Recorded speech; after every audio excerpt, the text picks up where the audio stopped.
Thank you for joining us for our March Spirit of Women virtual event. Today we are joined by Ashley Imrisek as she discusses the signs and symptoms of reflux, key indicators of GERD, along with potential modifications, therapies, and treatments to improve the quality of a woman's life. As a reminder, we have a Q&A available on the right side of your screen. Feel free to submit questions throughout the presentation and we will answer them for you at the end. Ashley? Good afternoon, everybody. My name is Ashley Imrisek. I'm a physician assistant at the Digestive Disease Center here at UPMC Susquehanna. I'll be talking to you about acid reflux, heartburn, and then GERD today. Many people, women including, have issues with acid reflux. Most of the time, you don't really think much about it and you go on with your life, but it can cause some problems for everybody. So acid reflux and heartburn several times a week can indicate some chronic condition such as GERD, which is gastroesophageal reflux disease. It's something that you really need to pay attention to because it can cause issues as your symptoms progress. Acid reflux and heartburn should be something you pay close attention to, especially with different foods you're eating, drinking. Some of the medications you take can cause issues as well. Making sure that you are being diligent because over time, it can cause damage to your esophagus. So I'm going to show you this diagram here because it's important to understand what exactly happens when somebody has acid reflux.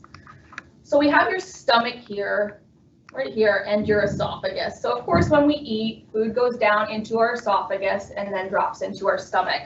And the way it drops into our stomach is if our lower esophageal sphincter or the trap door opens and closes for the food to go down. With the esophageal sphincter opening normally to allow food going down into the stomach, it generally closes and there's no issues. If that sphincter is damaged for any reason, the lower esophageal sphincter won't close, and that allows acid to come right back up into your esophagus and cause damage. Some reasons that we have issues with the lower esophageal sphincter not closing or weakening: some foods we eat can cause it, spicy, greasy, acidic foods. Also, drinks, alcohol, caffeine, tobacco, smoking cigarettes or vaping can cause some issues to the sphincter as well. So generally, the reason we have acid reflux is because of that sphincter not closing the trap door at the bottom there. So ways to evaluate if you do have acid reflux or GERD is definitely to get in touch with your family doctor, but make sure that you're not eating, greasy, spicy, fatty foods, not, consuming a whole lot of caffeine or carbonation, alcohol, things like that. So next topic, we can talk about some symptoms that you get. So not only do you experience a burning behind your chest, which is heartburn, or an acidic taste that comes up into your esophagus, into your throat, you can have nausea, you can have vomiting. You can have, some red flag signs of unintentional weight loss. Difficulty swallowing is a sign that your acid reflux has progressed to something that should be evaluated. Painful swallowing, things like that. You can have symptoms such as chest pain, and that's one thing. It's tough to differentiate the difference between somebody having actual chest pain and somebody having heartburn or acid reflux. So it's important to make sure that you do have your heart evaluated if it's an uncertainty whether it's acid reflux or heartburn actually causing your symptoms. So there are some medications that we can try to help alleviate, especially if you've made lifestyle modifications and you still have some side effects from the acid reflux. There's medications over the counter that you can buy. Omeprazole, I'm sure a lot of you have heard of, Prilosec or Protonix. We used to have a good medication. It was pulled off the market, but we do have similar ones: Pepcid or famotidine, cimetidine, or Tagamet. So these are all foreign names to everybody, but there's medications that do help reduce the amount of acid that is formed. And if acid does get up, the acidity level is decreased with these medications. So it's definitely important to talk about your symptoms and make sure we are evaluating them as much as possible.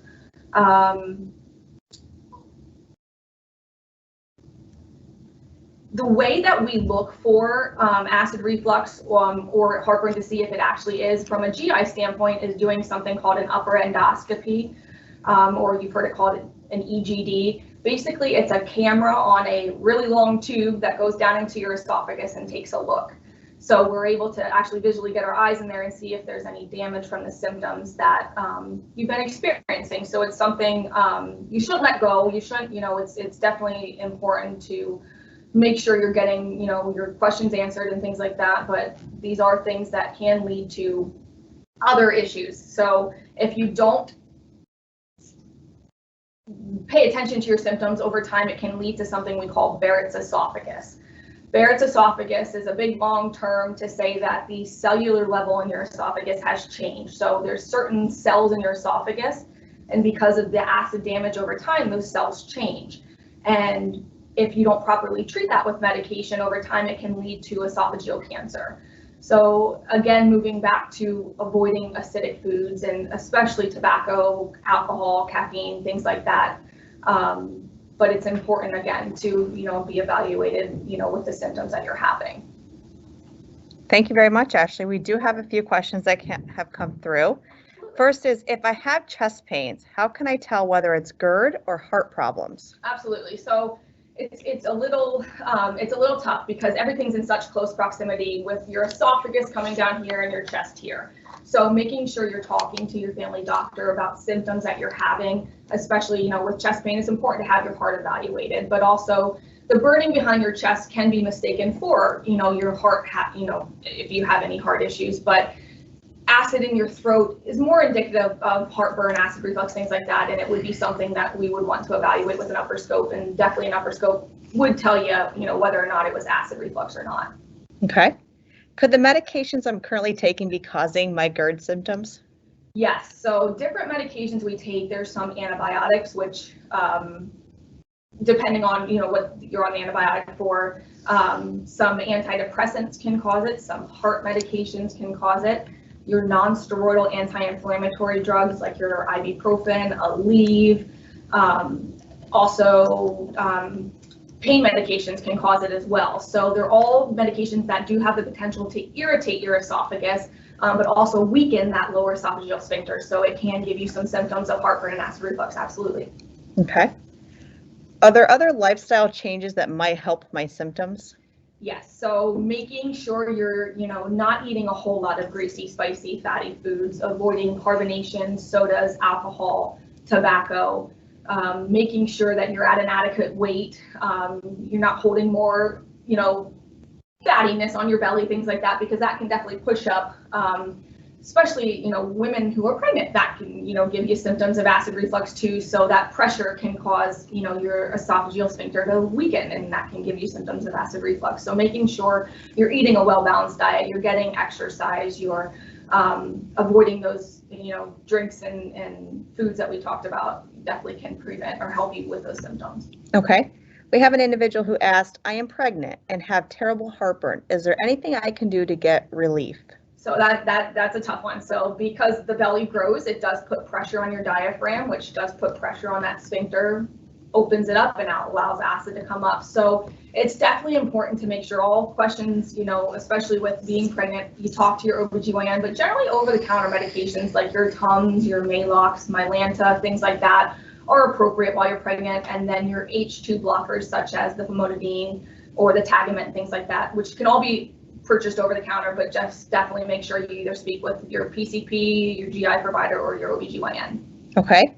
Are there any home remedies that can help relieve my symptoms? So this is a funny topic because most of the time, we hear all old wives' tales with different things. So a lot of people, have said maybe apple cider vinegar, and it's sort of like, well, it's vinegar. So isn't that more caustic to the esophagus? So if you only have mild symptoms of acid reflux, certain studies have shown that apple cider vinegar can sort of prevent your stomach from making a lot of acid because it's acid you're introducing, but it can also irritate. So that's one. Another one is aloe vera juice. It's very soothing to the esophagus, so that can also decrease the acidity, but there aren't too many that we recommend home remedies, but those are two that sometimes people can try and do get relief with. Okay. Is GERD hereditary? So GERD itself is not hereditary, but lifestyle habits are hereditary. So obesity runs in families and certain dietary habits. So growing up eating your grandmother's cooking, sometimes that can give you some, issues with specific things, and that's passed on through generations. So GERD itself is not hereditary, but lifestyle is hereditary. So that can contribute. Okay.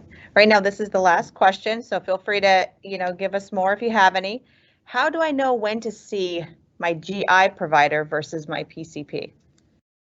So usually with any symptoms you have, you call your family doctor first. If they have tried, they'll try certain medications, lower doses. If they've, tried all they can, they'll refer you to a GI provider to talk about options, whether it's a scope, the EGD to take a look, or trying other medications, discussing lifestyle changes, diet changes, things like that. But it's most important just to let your family doctor know, because they know you the best, and to also review if you're on certain medications that could be causing those symptoms. So definitely talk to your family doctor first, and then they would initiate you coming to see us in the DDC. Okay, does it ever lead to surgery?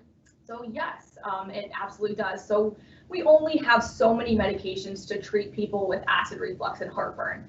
Once we exhaust those options, lifestyle changes have happened, weight loss has happened, and making sure you're not taking medications that are contributing. There is surgical procedures that we can refer you to prevent acid reflux and heartburn from happening. Of course, any type of surgery comes with risk, so we do want to make sure we do try all medications possible, get you, making better lifestyle choices, but there are surgical procedures available, yes.